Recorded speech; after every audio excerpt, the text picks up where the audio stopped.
Dear learner, आज आपण story बघणार आहोत. द फ्रॉग, बेडूक अँड द माऊस, उंदीर. उंदीर आणि बेडूक यांची आपण आज स्टोरी बघणार आहोत. अनेकदा आपल्याला स्टोरी रायटिंग करायची असते, त्यावेळेस आपल्याला हे यायलाच पाहिजे. तर बघूया या स्टोरीमध्ये काय सांगण्यात आलेलं आहे. वन्स अपॉन अ टाईम, एकेकाळी, अ माऊस अँड फ्रॉग वर close friends.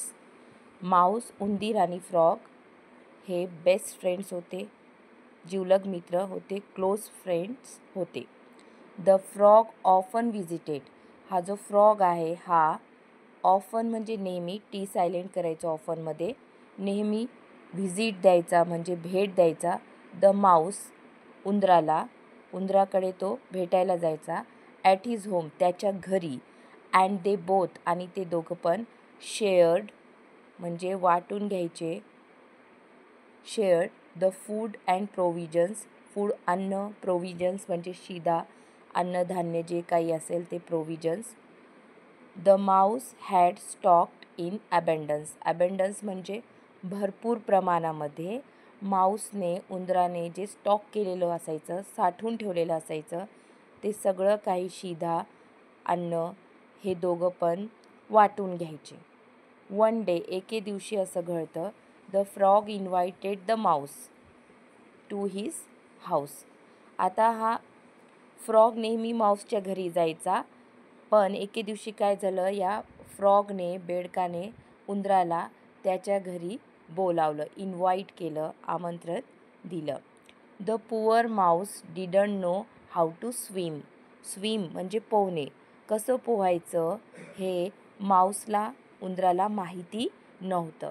The frog told him. फ्रॉगने त्याला सांगितलं, बेडकाने, that he would make the mouse sit on his back, की तो या उंदराला त्याच्या पाठीवर बसवेल असं त्याने त्याला सांगितलं.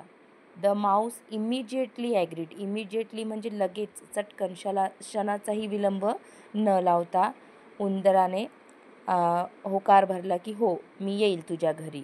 Half way across the stream. हे स्ट्रीम आहे, STREAM म्हणजे पाण्याचा प्रवाह.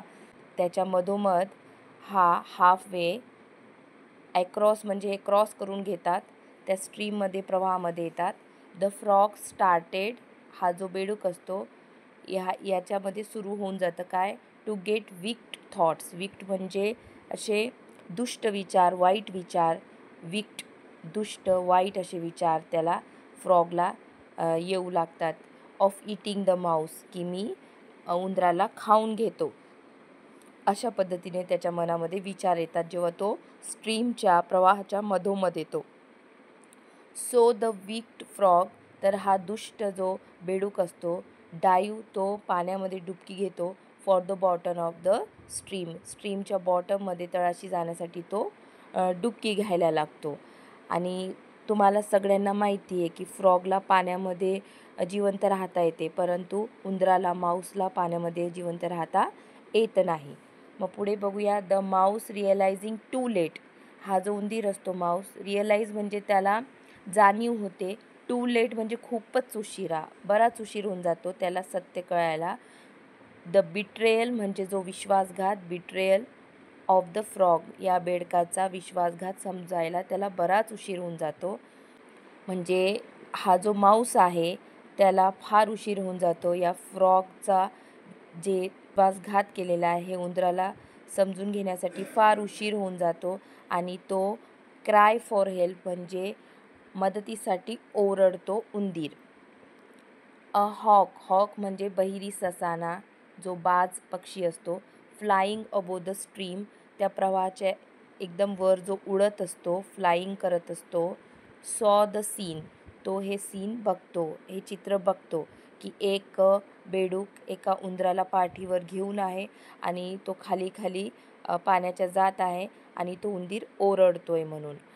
तर मग तो काय करतो, त्याने जसंच हे सीन पाहिलं, तो काय करतो, सूप डाऊन, लगेच तो चटकन खाली येतो, तो बहिरी ससाना, तो बाज पक्षी, अपॉन द माऊस, आणि त्या उंदराच्या वर तो येतो आणि त्याला पकडतो. The hawk picked him up. तो उंदराला पकडून घेतो, उचलतो. विथ इट्स बीक, त्याच्या चोचीने. And started to fly high, आणि लगेच तो उडायला लागतो उंच उंच आकाशामध्ये, into the sky. The frog tied. The frog म्हणजे हा जो फ्रॉग असतो तो टाईड असतो, बांधलेला गेलेला असतो, टू द माऊस. त्याला माऊसने पकडलेलं असतं या बेडकाला. Was also taken away. त्याला देखील घेण्यात येतं उंचच्या उंच. म्हणजे उंदराने पकडलेलं असतं बेडकाला. उंदीर ओरडत असतो प्राणासाठी, प्राण वाचवण्यासाठी, आणि त्या हॉकने त्या उंदराला पकडलेलं असतं, उंदराने त्या बेडकाला पकडलेलं असतं. तर तो देखील, ते दोघं देखील त्याच्यासोबत उंच उंच आकाशामध्ये जातात. The frog realised his mistake. आता या बेडकाला स्वतःची चूक रिअलाइज होते, म्हणजे जाणीव होते चुकीची, त्याला जाणीव होते. इन हिज ग्रीड म्हणजे लालच, लोभ. त्याच्या लोभामध्ये, टू गेट मोर फूड, की मला जास्त अन्न भेटेल, मग मी उंदीर खाऊन घेईल, अशा लालचमध्ये. He had not only his good friend.